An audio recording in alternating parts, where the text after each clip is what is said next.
Eh bien, bonjour à toutes et bonjour à tous, et merci d'être avec nous, ce matin pour cette table ronde, sur le sujet de la marque, en l'occurrence la marque, franchiseur dans les réseaux de franchise, et donc un élément central évidemment de la vie, des enseignes, un élément du triptyque, bien connu, en matière de franchise avec l'assistance et le savoir-faire. Alors pour traiter ce sujet de la marque, on a souhaité adopter une approche à 360 en ayant, à la fois un apport, donc sur les aspects de marketing avec, Valérie Higuero, sur les aspects, financiers avec, Élisabeth Lécluse et sur les aspects juridiques avec moi-même. Donc on va passer, environ 1 heure ensemble, à traiter de ce sujet. Donc le sujet est riche, on va vous présenter, nos différentes approches. On va, en fin de webinaire, si vous le voulez bien, eh bien, recevoir vos questions et les traiter. Le sujet étant très riche, très vaste, il est possible qu'on n'ait pas le temps de traiter toutes vos questions. Évidemment, nous nous tenons à votre disposition, eh bien pour, poursuivre les échanges, par email par la suite. Eh bien, pour commencer, évidemment, nous allons nous présenter les uns les autres. Je laisse la parole, eh bien, à Valérie, peut-être, pour te permettre de te présenter, et ainsi que ta pratique. Bonjour à tous. Donc, je dirige le cabinet MBD Open Impact. Nous sommes une entreprise à mission. C'est un cabinet qui fait à la fois du conseil, mais qui vient intervenir dans la mise en œuvre opérationnelle aussi.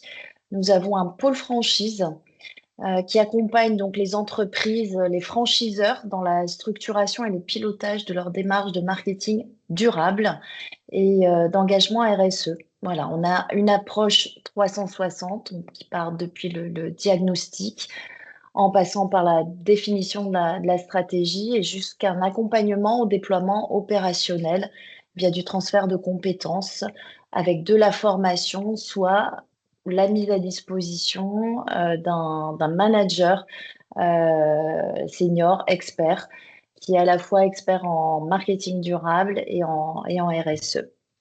Voilà. Merci beaucoup, Valérie. Elisabeth, Bonjour à tous, donc Elisabeth Lécluse, je représente le cabinet de conseil Talens Altéis, donc membre du réseau Talens. Donc nous sommes un cabinet indépendant sur Paris et le Grand Ouest avec une orientation nationale sur notre pôle franchise et distribution. Donc le pôle franchise et distribution est une de nos spécialités depuis plus de 20 ans maintenant, avec aujourd'hui plus de 2000 franchisés franchiseurs dans notre portefeuille et quasiment tous les secteurs d'activité y sont représentés. Donc ce qui fait notre force, c'est notre proximité de compétences. En effet, chaque enseigne est portée plus particulièrement par un associé du cabinet qui a une relation privilégiée avec le franchiseur et surtout qui anime l'enseigne dans le cabinet. Donc par exemple, il pilote des benchmarks internes pour une analyse plus poussée de l'activité de chaque franchisé. Il est référent des équipes, garant de l'harmonisation des process prévus au sein de l'enseigne, ou encore adapte les outils du cabinet aux besoins précis de l'enseigne. Donc pour ma part, je suis arrivée au cabinet en 2008 directement dans le pôle franchise et je maîtrise particulièrement les secteurs de la grande distribution, de la restauration ou de la beauté. Voilà. merci beaucoup, Elisabeth.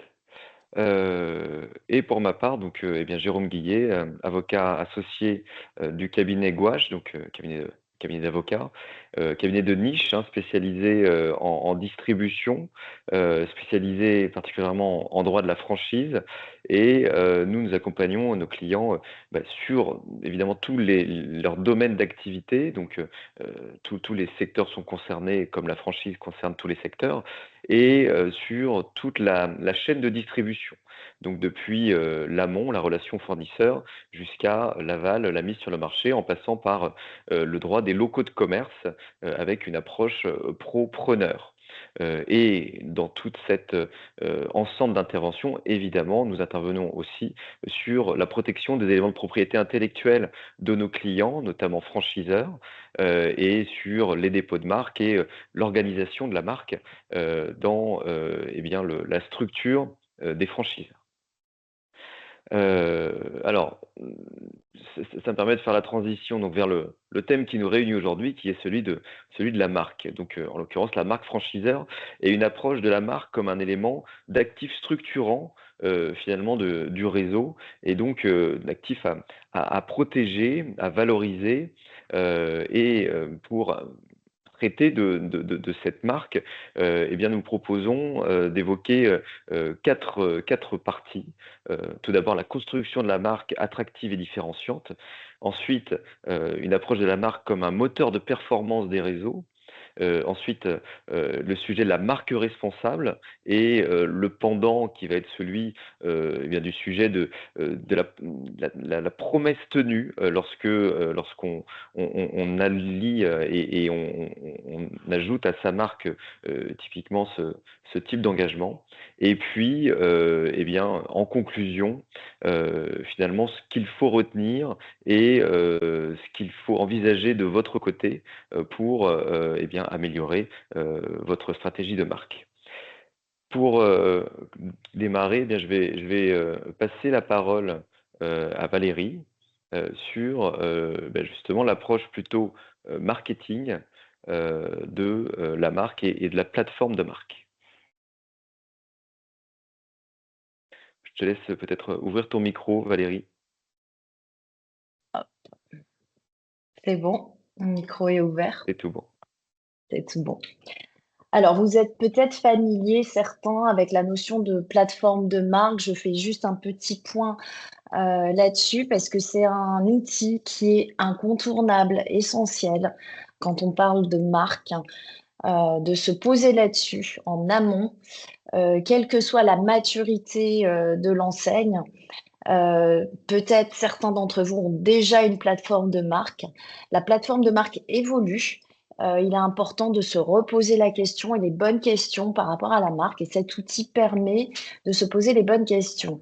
Donc, c'est un outil, on va dire, indispensable pour formaliser l'identité de marque et son positionnement. Ça va aider à clarifier ce qui rend votre marque singulière, ce qu'elle va apporter sur le marché à ses cibles, à ses franchisés, à ses clients et la manière dont elle souhaite être perçue. Pourquoi il est important de revoir cette plateforme de marque de manière régulière et ne pas la laisser dans l'oubliette? Eh ben, tout simplement parce que le marché évolue. On le sait bien, encore plus aujourd'hui, il y a une sorte d'accélération et il est important de se reposer les bonnes questions. Cette plateforme de marque, ça doit devenir le socle de toute la communication de la marque, tout par-delà. Et pourquoi c'est important aussi? Parce que, notamment en franchise, cette cohérence va être essentielle pour garantir une image de marque homogène. On sait combien il est difficile d'atteindre un niveau d'homogénéité entre tous ces points de vente, les points de restauration, d'avoir cette image homogène de sa marque. Donc, c'est déjà important en amont de poser les choses pour que, in fine, on ait une expérience de marque qui soit alignée à l'ensemble du réseau. Alors, un dessus. Donc, cette plateforme de marque, vous allez aussi pouvoir l'utiliser comme un outil de pilotage de la marque, hein, en fait. C'est ce qui va permettre ensuite de décliner le discours des franchisés, ce qui va pouvoir décliner la stratégie des réseaux sociaux, l'univers visuel, bien entendu, qui peut parfois évoluer, l'expérience client, tellement importante. Tout doit être cohérent avec la plateforme de marque qui a été définie en amont. Très rapidement, quand il y a une incohérence, ça va fragiliser l'image de marque au niveau du réseau. À l'inverse, une plateforme de marque qui est bien définie va permettre de construire une image claire, différenciante et durable.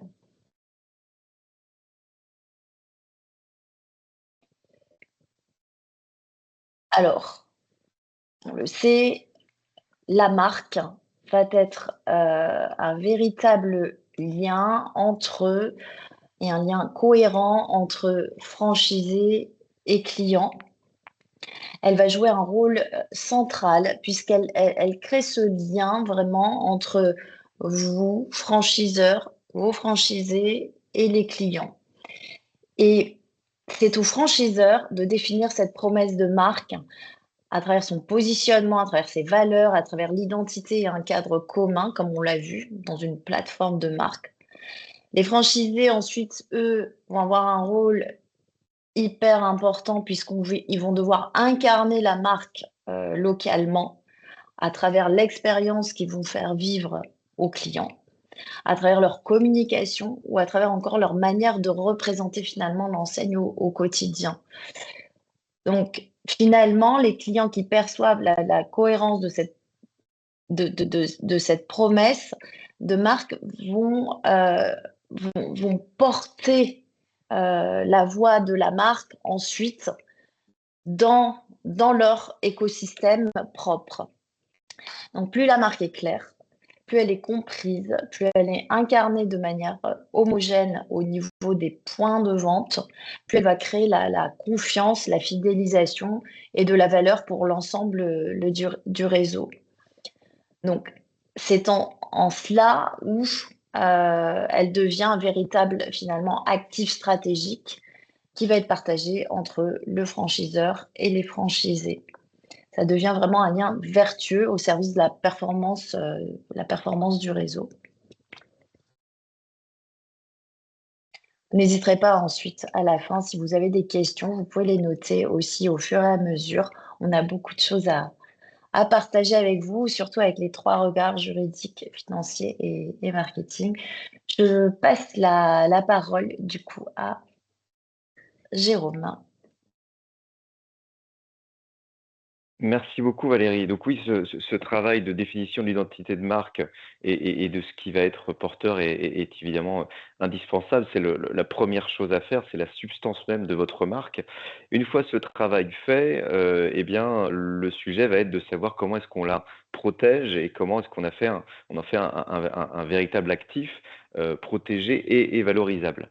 Alors sur la question de la protection juridique, lorsqu'on parle de marque, eh bien, on a tout un corpus de règles qui est posé par le Code de la propriété intellectuelle. Et puis, on a un organisme bien connu qui est l'INPI, donc l'Institut national de la propriété intellectuelle en France.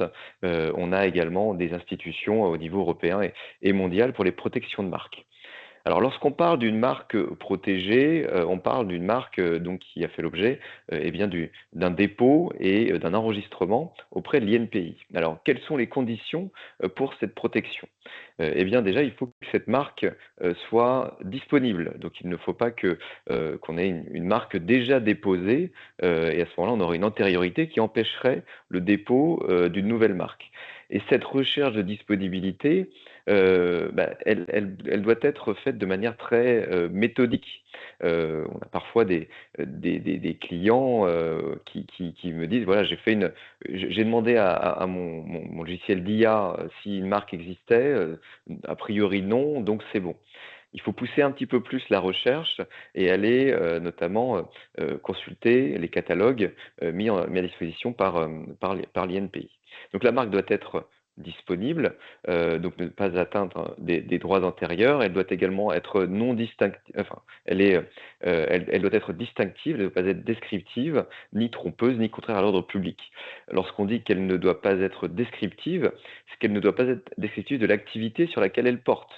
Si je veux ouvrir une boulangerie, je ne peux pas déposer la marque boulangerie. Puisque déposer une marque, en fait, c'est s'accorder un monopole d'exploitation commerciale portant sur cette marque. Et lorsque c'est descriptif d'un secteur d'activité, on comprend bien que je ne peux pas me réserver un métier, par exemple, ou quelque chose qui est directement lié à mon cœur d'activité. Donc le sujet de descriptivité, le sujet très important de la recherche d'antériorité.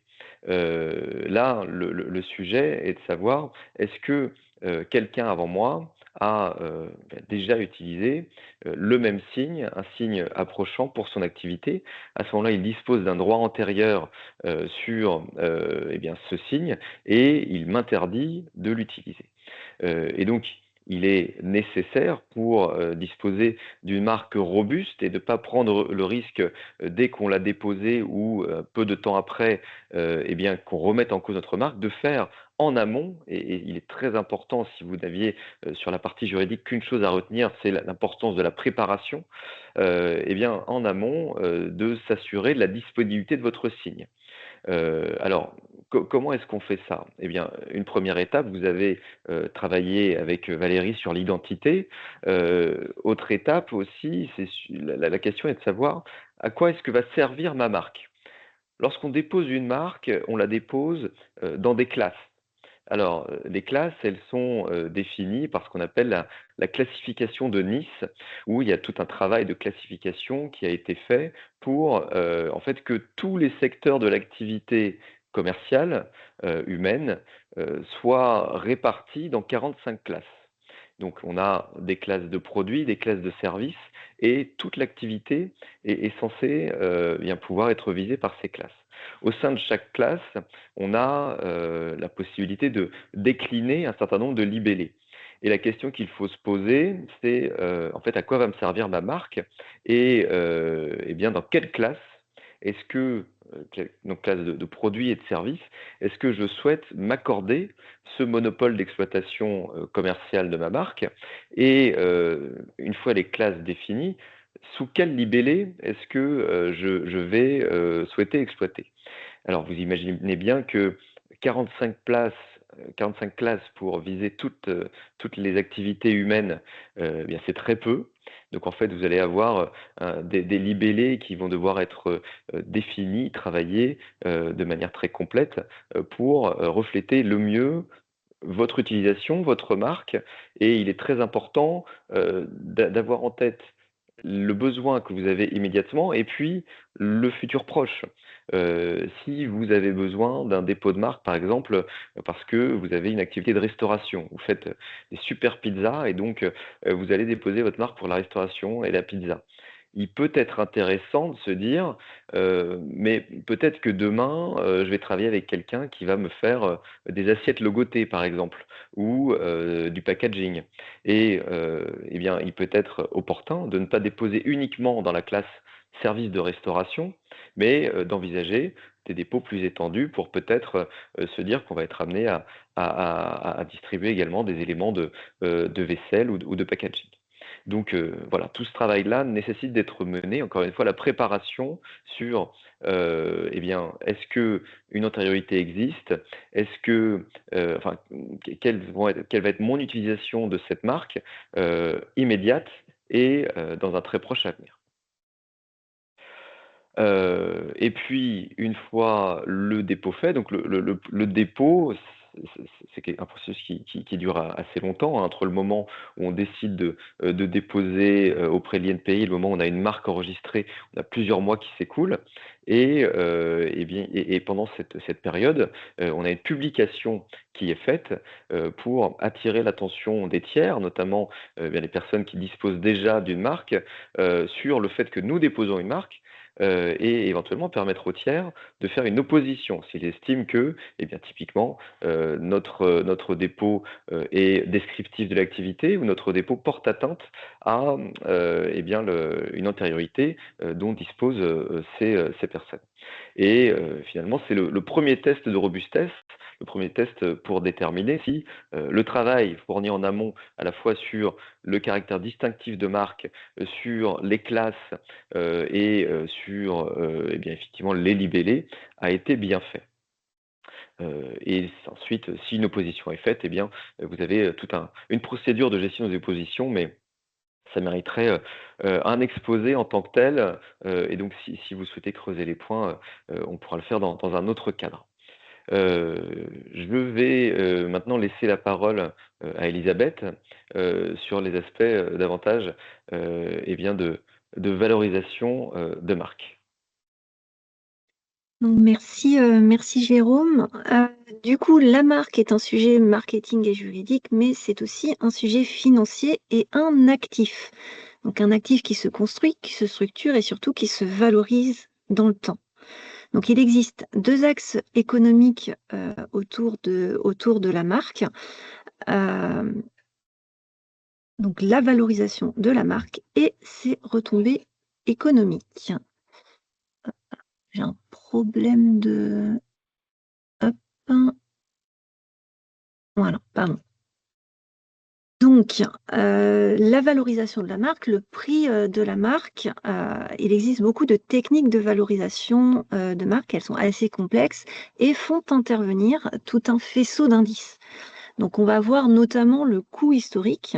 Donc, on va voir les coûts d'agence marketing, le temps homme de réflexion, les coûts de dépôt, les coûts de charte graphique, etc.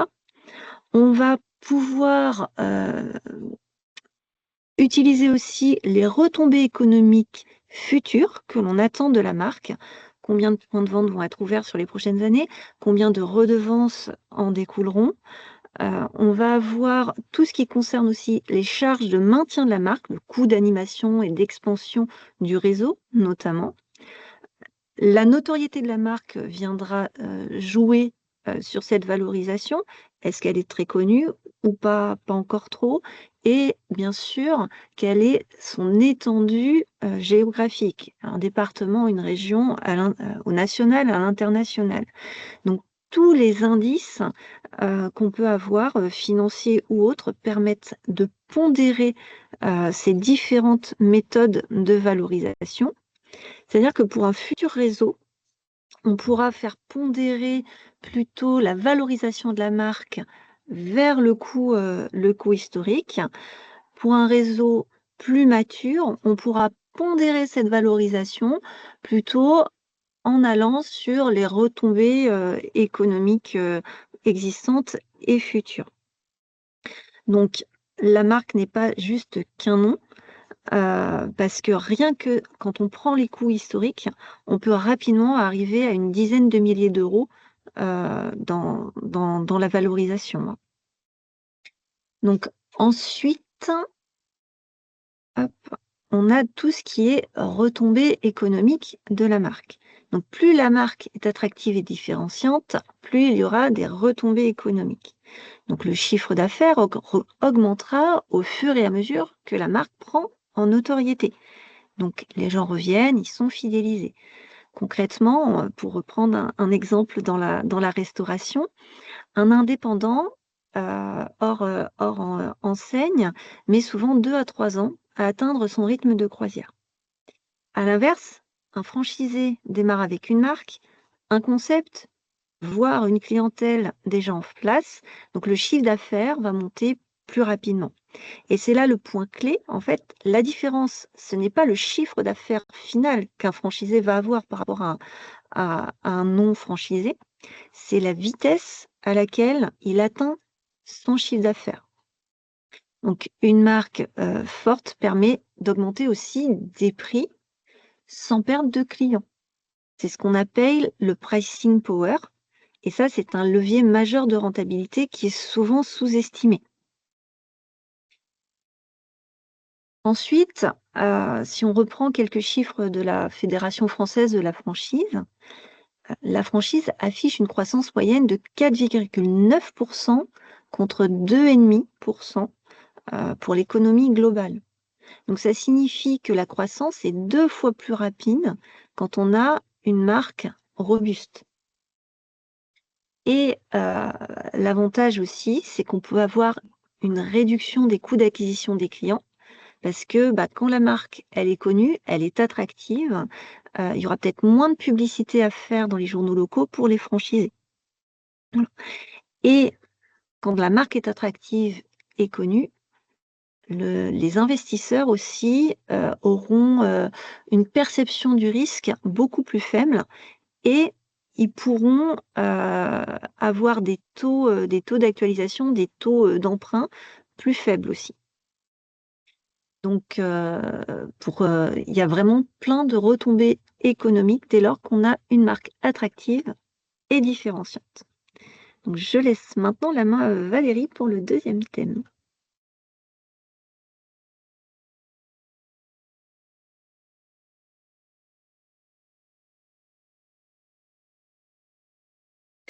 Donc, on arrive au deuxième thème, la marque comme un moteur de performance. On a déjà évoqué cette notion de performance, notamment sur la partie financière. Alors, quel est le point commun entre ces 4 marques? Le point commun entre ces 4 marques, c'est que ce sont des marques fortes. C'est quoi une marque forte? Qu'est-ce qu'on appelle une marque forte en marketing? C'est quoi une marque franchiseur forte? Eh bien, c'est une marque qui va être identifiable, très rapidement identifiable, cohérente. On a parlé beaucoup de cohérence, différenciante. Et on sait que plus elle est différenciante et robuste, on sait qu'il y a même des conséquences financières. Et bien entendu, appréciée, parce qu'on peut avoir tout cela avec une forte notoriété et ne pas être apprécié. Donc, on parlera aussi un peu plus tard dans le webinaire de la marque responsable. Donc, effectivement, c'est pourquoi l'exercice de la plateforme de marque est essentiel et qu'il faut revenir régulièrement là-dessus en fonction de l'évolution du marché, en fonction de l'évolution de l'attente de vos clients, de vos franchisés également et de la concurrence aussi qui bouge autour de vous, des nouveaux entrants. On sait que le marché est très changeant. Donc, se poser la question toujours de est-ce que ma promesse est claire? Une marque forte doit avoir une promesse très claire, très facile à comprendre. Est-ce qu'elle est toujours aussi différenciante par rapport à l'évolution de mon marché? Est-ce qu'elle est toujours suffisamment unique et désirable? Est-ce qu'elle est reconnaissable? Ça, en l'occurrence, une marque qui a déjà vécu, elle arrive à avoir cette reconnaissance. C'est moins le cas pour des marques jeunes, mémorables également. Est-ce qu'on arrive à facilement marquer les esprits et que ça reste dans la durée, ce travail? Alors, la chose la plus difficile, je reviens là-dessus, mais c'est ce qui caractérise les difficultés qu'on rencontre dans les réseaux de franchise, c'est la cohérence. La cohérence et l'incarnation par les franchisés, par les points de vente qui soient vécus et portés au quotidien. Et la cohérence, une vraie cohérence, l'homogénéité dans tout le réseau. Donc, les marques fortes, ben, c'est celles qui, dans un diagramme de notation, vont avoir les notes maximum sur l'ensemble de ces points. Donc, ce serait intéressant pour vous de vous poser la question, quelle note vous metteriez là-dessus et peut-être interroger certains de vos franchisés aussi là-dessus. Quelle note s'y mettrait et de comparer un peu pour savoir où l'effort doit être réalisé. Donc, pourquoi la marque est un levier de performance au-delà des impacts financiers? La marque, en fait, va agir à tous les niveaux, toutes les étapes, en fait, du parcours client, que ce soit dans l'acquisition, dans la fidélisation, dans la recommandation, dans la croissance de votre réseau avec de nouveaux franchisés. On sait bien que la marque, au-delà de toutes les raisons rationnelles que peut avoir un franchisé à rejoindre un réseau, notamment la rentabilité, etc., la marque est une des raisons intangibles majeures, en fait. La marque est ce qu'elle fait résonner et rayonner à travers son positionnement et sa force. Donc, c'est ce qui va vraiment attirer de prime abord les nouveaux franchisés et ce qui va soutenir également le développement du réseau. Alors, c'est pourquoi il est important vraiment de travailler sur ces différents aspects de la marque avant d'investir lourdement en notoriété, puisque la notoriété, on le sait, c'est l'investissement le plus coûteux, le plus rentable aussi à long terme, mais le plus coûteux.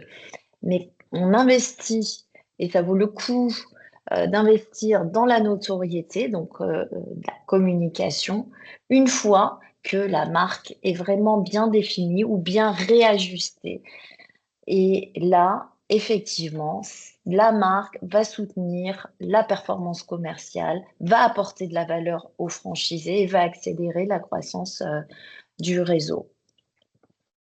Donc, un des points clés finalement d'une marque forte dans un réseau de franchises, c'est que vos franchisés deviennent de réels ambassadeurs. On pense beaucoup à nos clients. Une franchise pense à ses clients. Les franchisés sont un élément clé pour la marque, sont un élément clé puisqu'ils sont entre le franchiseur et les clients finaux. Et donc, cette embarcation qu'il faut faire auprès des franchisés est essentielle. Quand on pense animation du réseau de franchisés, au-delà de toutes les obligations qu'un franchiseur peut avoir et de l'animation pensée pour les aider à attirer plus de clients sur leur point de vente et de la notoriété de la marque, il est important de travailler sa marque presque comme une marque employeur, mais adaptée à un public de franchisés qui est très différent finalement d'un public de salariés. Donc ça se travaille, la marque franchiseur pour embarquer les franchisés se travaille de manière précise, avec un plan précis d'animation pour vraiment les embarquer, réussir à créer un attachement fort à la marque, réussir à les faire incarner, leur donner les outils et les moyens d'incarner la marque. Et pour ce faire, il faut vraiment se concentrer là-dessus et se dire qu'est-ce que je mets en place vraiment avec cet objectif-là pour embarquer mes franchisés et alimenter aussi. On sait que on ne peut pas le faire en une seule fois. C'est un travail régulier avec des actions régulières pour que vos franchisés deviennent des véritables ambassadeurs de la marque. Et c'est clé, c'est stratégique pour faire de votre marque une marque forte, qui soit partagée, incarnée par tous, pour qu'on soit dans une performance durable.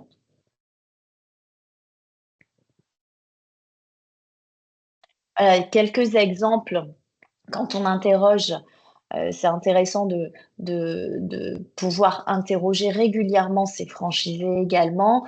Je suis certaine que beaucoup d'enseignes le font pour justement mesurer cet attachement à la marque, à cette, cette NPS, si certains sont familiers avec la notion de Net Promoter Score interne à la marque, c'est-à-dire le taux de recommandation que vos franchisés auraient à recommander des proches à devenir franchisés ou master franchisés de votre enseigne.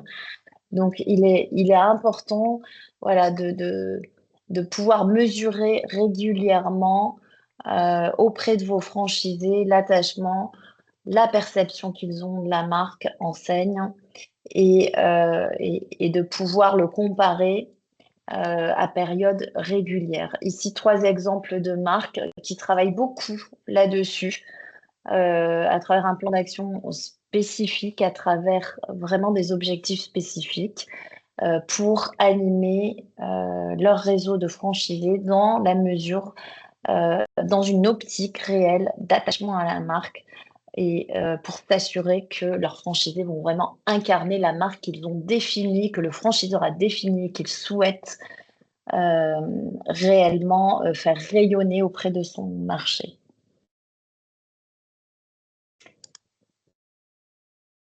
Hop, je passe la main Merci beaucoup Valérie. à Jérôme. Alors, effectivement, on parle de performance de marque, donc la performance on l'a vu dans la marque avec les aspects d'identité et d'incarnation. La performance peut aussi être cherchée, alors à la fois dans l'organisation contractuelle et dans l'organisation du groupe de société du franchiseur. Je vous le disais tout à l'heure, la marque, elle fait partie du triptyque en franchise. Le triptyque, c'est finalement le contenu de la promesse du franchiseur vis-à-vis de son franchisé.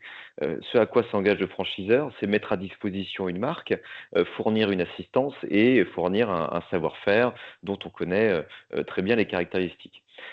S'agissant de la marque, ce à quoi il s'engage, eh bien, c'est de mettre à disposition une marque protégée, déposée.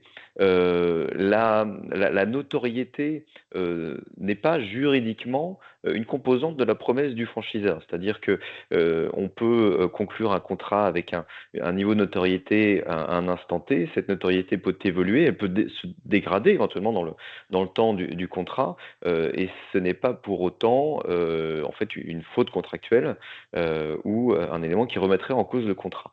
Et c'est là où il est important aussi d'adopter des rédactions qui permettent une performance la plus accrue possible de la marque dans le temps. C'est que n'oublions pas que le franchiseur est le maître et le gardien de la marque, et que éventuellement dans sa stratégie, il pourra faire évoluer sa marque en cours de contrat. Un contrat de franchise a une durée qui peut être relativement longue. On a en moyenne 5 à 7 ans de contrat. Le franchiseur qui a bien prévu les choses va être en mesure éventuellement de faire évoluer sa marque en cours de contrat et d'embarquer. C'est ce que disait Valérie tout à l'heure, mais l'embarquement est fait aussi d'un point de vue juridique et doit être prévu d'un point de vue juridique, d'embarquer ses franchisés dans des éventuelles évolutions de sa marque. Imaginons par exemple un changement de charte graphique, un changement de couleur, un changement de typologie pour mettre les choses dans l'air du temps. Il serait assez contre-productif pour un réseau de ne pas pouvoir basculer l'intégralité de ses franchisés sous la nouvelle charte et d'avoir finalement quelques boutiques à l'ancienne charte et d'autres à la nouvelle, et on perdrait en fait tout le bénéfice des investissements en vue de l'homogénéité, ce qui est quand même recherché dans le cadre de nos réseaux. Euh, Ça, c'était sur la performance contractuelle, donc qui doit être pensée et qu'il est possible de rédiger avec les bonnes clauses et les principes d'évolution que je viens de le dire. Et autre élément de performance, ça va être la performance dans l'organisation du réseau. On l'a dit, la marque doit être déposée, mais la question va être de se demander, mais par qui? Puisqu'en fait, l'entité franchiseur dans le groupe franchiseur doit avoir les droits lui permettant de mettre à disposition la marque à ses franchisés. Si elle n'a pas ces droits, en fait, il manque un élément et le contrat peut être caduc ou entaché de nullité pour défaut d'objet, puisque le franchiseur lui-même n'a pas les droits sur la marque. Comment peut-il avoir ces droits sur la marque? Soit il en est propriétaire, soit il en est locataire, ou on parle de licence de marque en la matière. Et c'est en général les organisations qui sont privilégiées. Donc soit le franchiseur est directement propriétaire de la marque, soit la marque est détenue par une holding ou par une société au sein du groupe du franchiseur qui est dédiée à la propriété intellectuelle, qui elle-même va être titulaire de la marque et qui va conclure un contrat de licence avec l'entité qui va être franchiseur. Lorsqu'on parle d'un contrat de licence, va se poser la question, et là je rejoins ce que disait Elisabeth tout à l'heure, de la valorisation et du bon niveau de redevance à prévoir dans le contrat de licence. Alors, différentes organisations sont théoriquement possibles, différents schémas. Donc, comme je vous le disais, la marque détenue par le franchiseur directement. Son avantage, c'est celui de la simplicité. En général, c'est l'organisation qui est privilégiée en début, en début de création de réseau, on ne s'est pas forcément trop posé la question. On s'est dit: «Bah, voilà, je serai franchiseur, j'aurai une marque, bien évidemment». L'inconvénient qu'on peut voir dans cette organisation, qui est très simple, c'est, eh bien, éventuellement que, si pour une raison ou une autre, le franchiseur, connaît quelques difficultés, qu'ils soient, réputationnelles, financières ou autres, eh bien, la marque est exposée. La marque n'est pas protégée et on ne peut pas envisager, un éventuel, rebond sur cette marque-là. Donc, c'est quelque chose qui, voilà, n'est pas parfaitement optimal, de ce point de vue-là. Ce qui est recommandé, vous l'aurez compris, eh bien, c'est peut-être, de loger la marque dans une autre entité du groupe du franchiseur. Alors soit une entité holding, c'est-à-dire, mais en fait, l'entité qui détient la société franchiseur, soit une entité, qui est dédiée à la propriété intellectuelle, et à ce moment-là, cette entité va conclure ce qu'on appelle une licence de marque intragroupe avec l'entité franchiseur pour l'autoriser à sous-licencier la marque à ses propres franchisés. Cela, se met en place relativement simplement. Évidemment, ça se prépare contractuellement, ça se prépare également financièrement puisque, pour que, cette, opération intragroupe soit constituée d'un acte normal de gestion par opposition à, la notion fiscale d'acte anormal de gestion, il faut qu'elle soit faite dans des conditions normales de marché. Donc, avec, une redevance intragroupe qui soit, finalement cohérente avec le marché. Mais, une fois ces points-là, établis, eh bien, cette licence, se met en place. Son existence, doit être publiée auprès de l'INPI, eh bien, pour être opposable aux tiers et une fois qu'elle existe, une fois qu'elle est publiée, il sera nécessaire, eh bien, d'en reporter l'existence dans les DIP que va remettre le franchiseur en disant: «Très bien, je ne suis pas moi, titulaire de la marque, mais je dispose d'une licence, d'une durée de temps que j'ai conclue, avec telle société à telle date et qui a fait l'objet d'une publication, sous le numéro, XXX, à l'INPI». Ça fait partie des informations obligatoires, du franchiseur dans le DIP, relativement à la marque.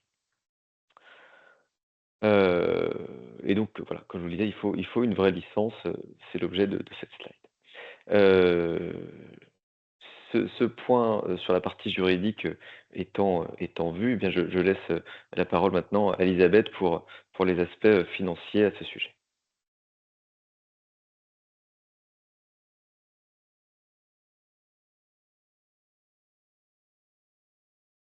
Donc, quand on parle de performance de la marque, on a en tête toujours plus, toujours mieux.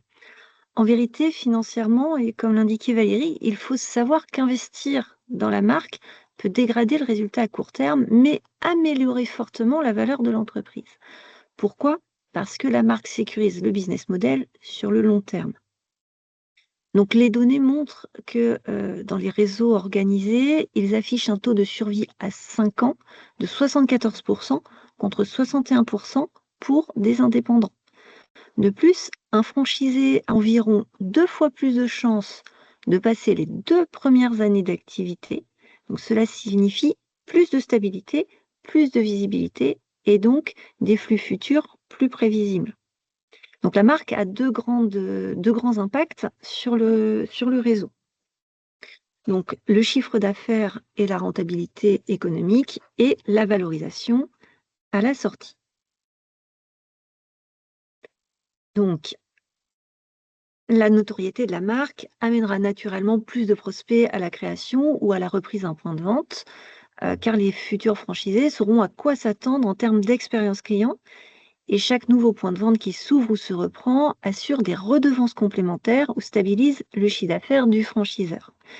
Si le réseau est en très forte croissance, peut-être faudra-t-il qu'il revoie les droits d'entrée à la hausse ou le business model du franchisé, ajuster les redevances de communication, les royalties, etc.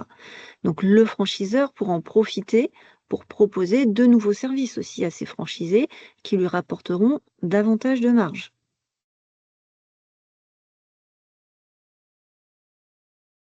Donc, sur la partie impact sur la valorisation à la sortie, plus le réseau a de franchisés, plus sa valeur économique sera importante. On l'a vu tout à l'heure.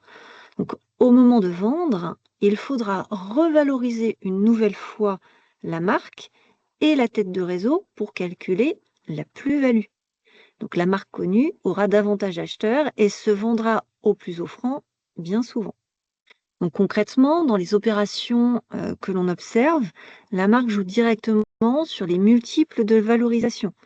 Donc, un réseau structuré avec une marque forte se valorise souvent sur des multiples d'EBITDA plus élevés qu'un indépendant.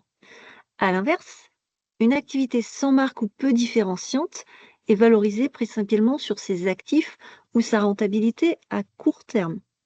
Donc, pour donner une idée, ça reste vraiment une moyenne, un ordre de grandeur.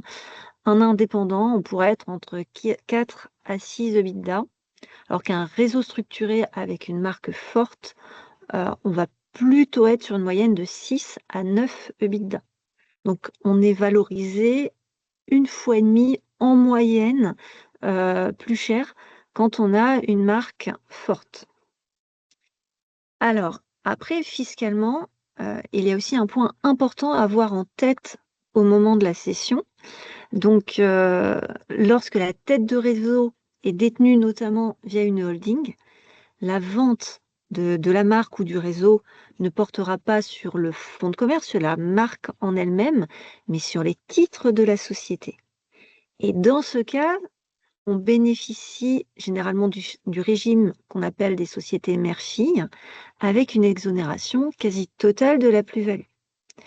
Donc concrètement, seule une quote-part de frais et charges de 12% reste imposable. Autrement dit, ça signifie qu'il y a 88% de la plus-value qui est exonérée d'impôt sur les sociétés. Donc le choix du régime, comme l'indiquait Jérôme, est vraiment très très important. C'est un levier puissant qui peut fortement optimiser la fiscalité au moment de la cession. Donc il faut anticiper cette structuration vraiment en amont. Alors, pour poursuivre, nous avons vu que la marque doit être attractive et performante, mais ce n'est pas suffisant. Elle se doit aussi d'être responsable. Donc je laisse la main à Valérie.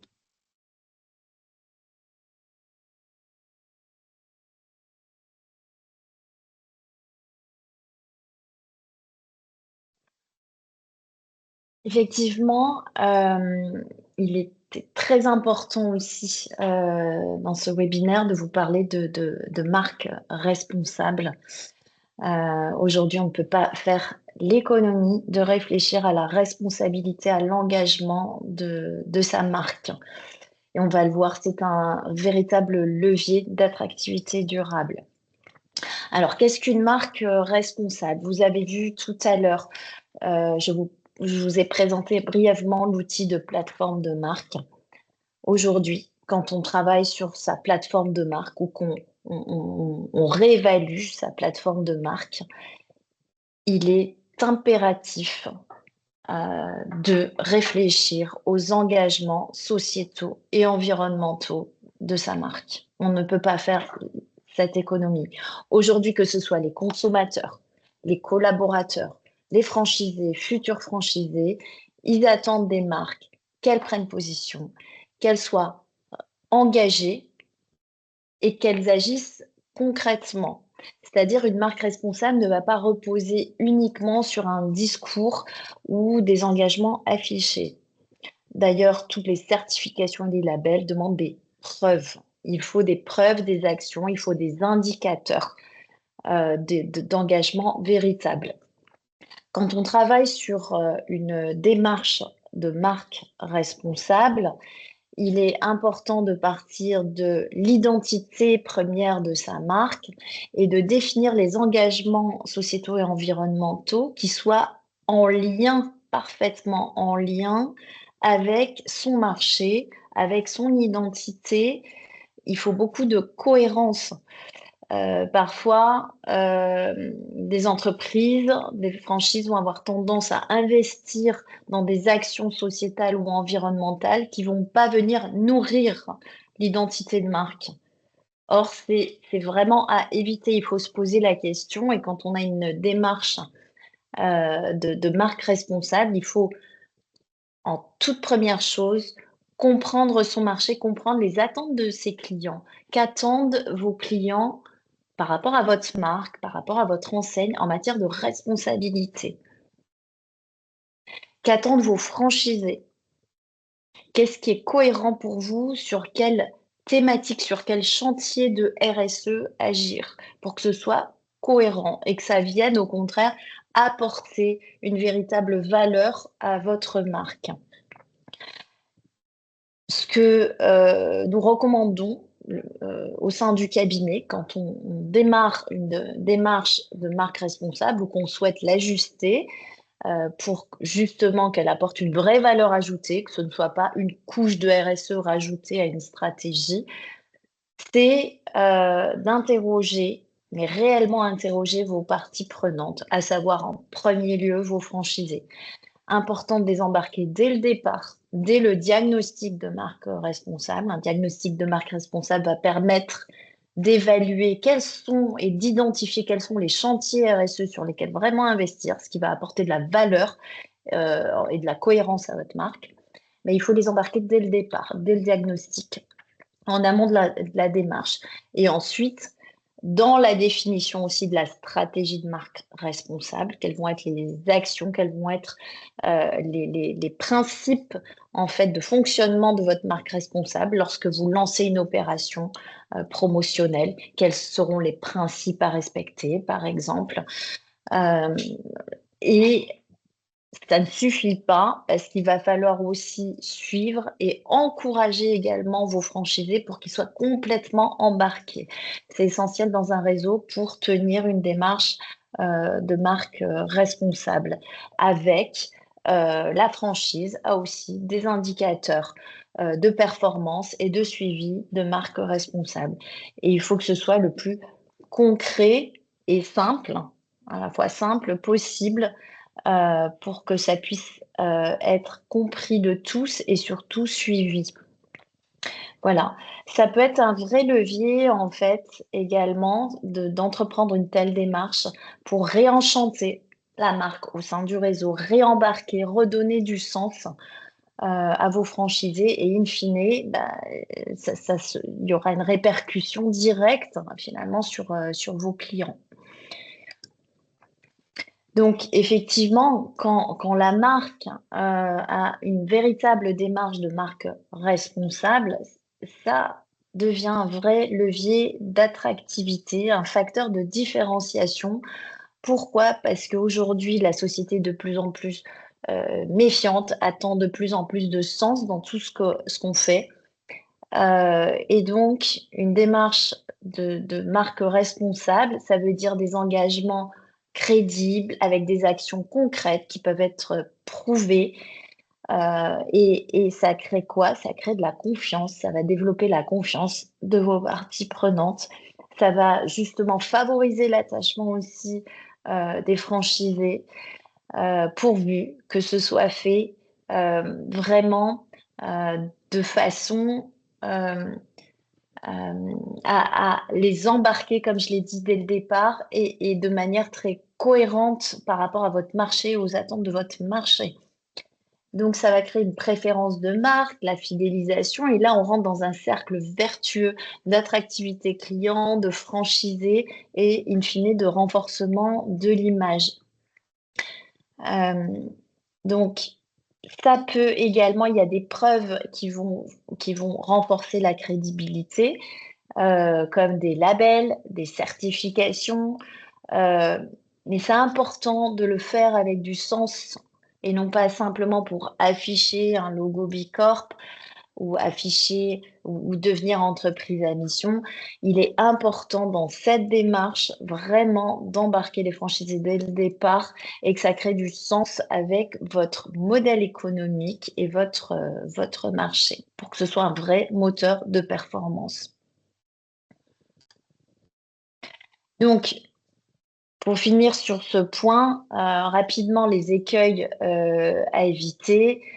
On se doute pour éviter le greenwashing, avant de communiquer, c'est important, quand on fait le diagnostic, c'est ce qu'on fait d'ailleurs, de faire un état des lieux de tout ce que la marque fait, tout ce que l'enseigne fait, mais également des initiatives locales, parce que parfois il y a des initiatives locales, le franchiseur n'est pas forcément au courant, mais qui rentrent dans ce champ d'action de responsabilité sociétale, d'engagement, et de répertorier finalement toutes les actions, tous les engagements concrets qui sont déjà faits et vers quoi aller pour développer cet engagement, pourvu qu'il fasse du sens et qu'il nourrisse la mission de la marque.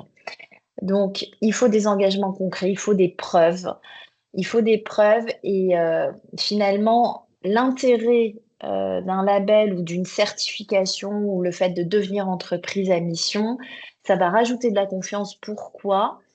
Parce que il y aura un organisme indépendant, que ce soit l'organisme qui octroie le label ou la certification ou l'organisme tiers indépendant qui vérifie l'engagement de l'entreprise à mission, va venir vérifier que l'entreprise est réellement engagée, va lui demander des preuves et c'est en cela où ça rajoute de la crédibilité et donc apporte de la confiance au sein du réseau. La difficulté, dans un réseau de franchise, à nouveau, c'est la cohérence au niveau du réseau. Quand vous embarquez dans ce type de démarche, eh bien, il y a certains franchisés qui vont suivre, certains qui vont être très moteurs, et d'autres, peut-être, qui ne trouveront pas leur compte. Mais c'est peut-être le moyen, le moment aussi de faire la différence. Ça va servir aussi dans le recrutement des futurs franchisés à identifier leur sensibilité, à contribuer à cette démarche. Et la contribution à cette démarche est valorisable à partir du moment où, au départ, on a pensé cette démarche d'engagement de façon à ce que ça vienne vraiment nourrir la marque, apporter de la valeur au réseau, développer le réseau de manière durable, mais développer le réseau. Il faut que ça serve le réseau et que ce soit un cercle vertueux. On a un impact sur la société, sur l'environnement, et cet impact doit être vertueux et finalement créer de la valeur pour le réseau. Voilà en quoi il est important aujourd'hui d'avoir cette démarche responsable pour sa marque. Du coup, je laisse la main à Jérôme. Alors, du coup, je vais reprendre la main. Donc, pour le côté financier, sur la marque responsable, il y a aujourd'hui beaucoup et de plus en plus d'anxiété chez les dirigeants, car l'aspect financier peut être fortement impacté par les controverses, notamment médiatiques, sur les aspects RSE qui peuvent dévier les consommateurs et clients d'une marque vers une autre. Donc, avant, on peut dire que tous les indices qu'on avait dans ce qu'on appelle le RSE, etc., étaient un petit peu obscurs il y a encore quelques années. Mais maintenant, ils deviennent de plus en plus importants. On peut dire que l'extra-financier devient financier. Et de plus en plus, les investisseurs, les banques, les acheteurs regardent ces indicateurs extra-financiers pour évaluer une entreprise. Donc, petit à petit, les indicateurs sont eux aussi devenus de plus en plus concrets. Ils sont mesurés, suivis et comparés. Et on parle d'indicateurs ESG, environnemental, social et de gouvernance. Donc, les indicateurs peuvent être très variés. Par exemple, on peut regarder des éléments comme la fidélité client, la perception de la marque, ça peut être le taux de recommandation, etc. Valérie parlait un petit peu plus en amont du NPS, l'image de responsabilité aussi dans les études clients, parce que au final, on peut dire qu'une marque responsable, c'est aussi une marque qui fidélise mieux. Donc, on va avoir aussi maintenant des indicateurs opérationnels, donc la part de produits responsables dans le chiffre d'affaires, le sourcing local, Ça peut être aussi l'évolution du panier moyen sur des gammes responsables. Donc là, on est carrément sur un impact direct sur le chiffre d'affaires. Et puis, il peut y avoir des indicateurs un petit peu plus structurels, comme le taux de turnover des équipes, la capacité à recruter, l'engagement des franchisés dans le réseau. Donc, je disais un petit peu plus haut, mais une marque responsable va attirer beaucoup plus de franchisés, voire de salariés.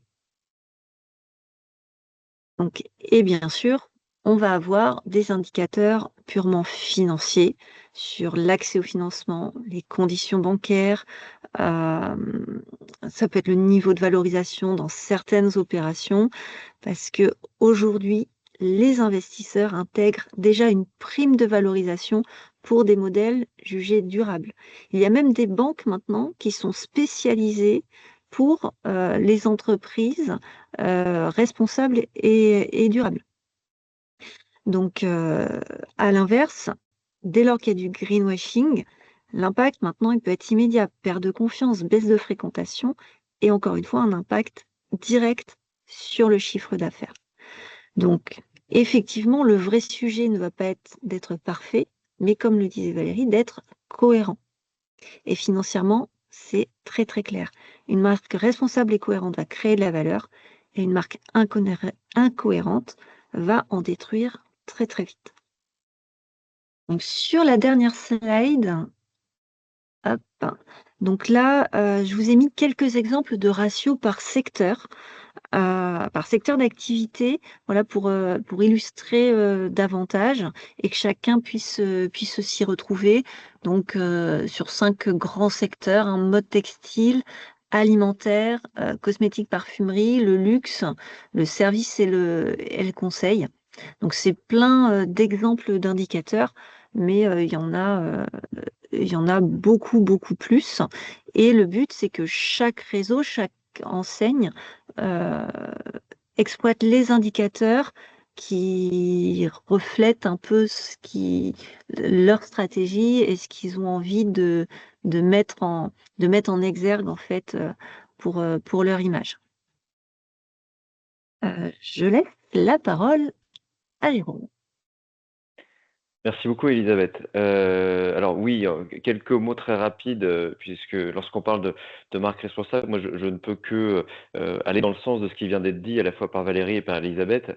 Une marque responsable doit être une vraie marque responsable, doit être pensée comme telle, la cohérence doit être d'ensemble et les engagements doivent être des engagements réels. Évidemment, lorsqu'on parle de marque responsable, on pense à ce qu'il ne faut pas faire, typiquement greenwashing, typiquement promesses presque mensongères, et on tombe à ce moment-là du côté de certains risques juridiques, et bien notamment vos concurrents pourraient vous reprocher la concurrence déloyale, donc agir contre vous sur un fondement de responsabilité extra-contractuelle et sur le fondement de la concurrence déloyale, puisque à ce moment-là, lorsqu'on se livre à ce type de pratique, on s'extrait des règles normales de concurrence et les consommateurs eux-mêmes peuvent agir sur le fondement des pratiques commerciales déloyales, qui est un fondement de droit de la consommation.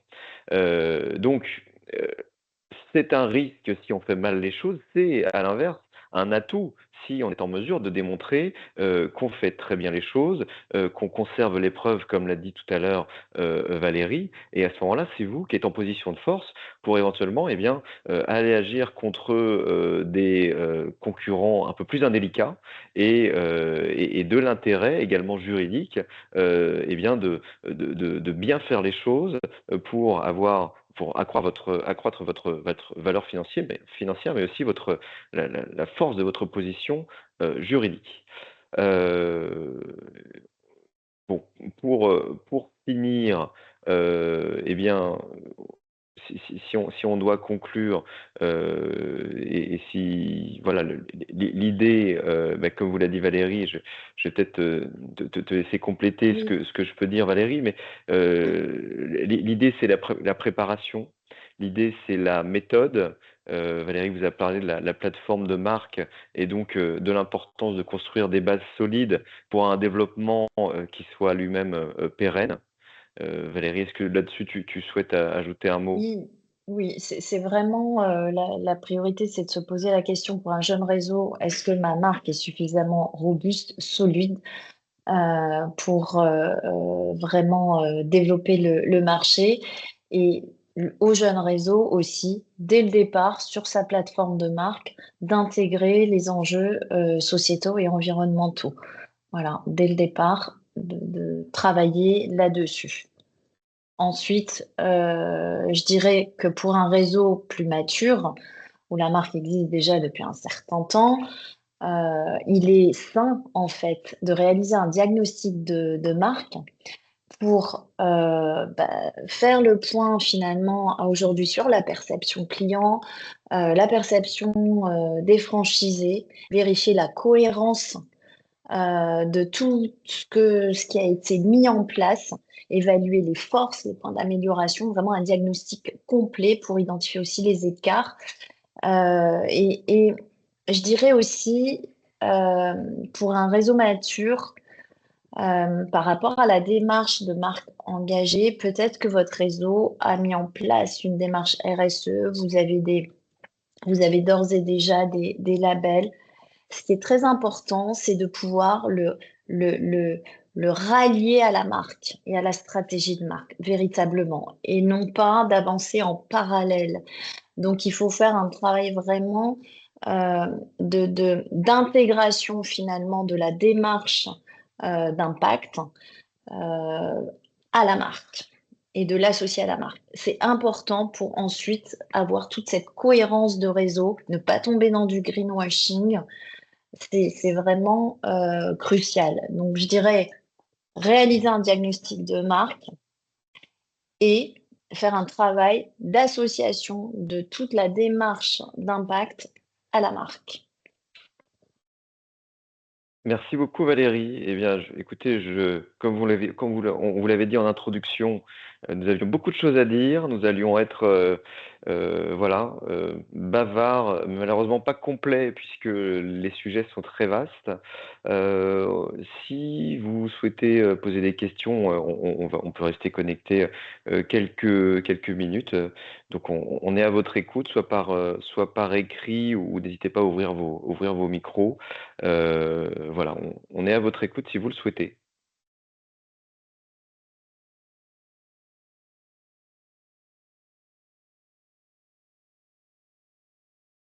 Bon, merci beaucoup pour votre attention. Je vois qu'il n'y a, il y a pas de questions a priori immédiatement. N'hésitez pas, si des questions vous viennent un petit peu plus tard, eh bien, à nous les poser par écrit, par email ou voilà. On se fera un plaisir de vous répondre. Merci encore de nous avoir écoutés aujourd'hui. Et puis, eh bien, nous espérons vous retrouver très bientôt pour de prochains événements. Merci beaucoup et très bonne journée à tous.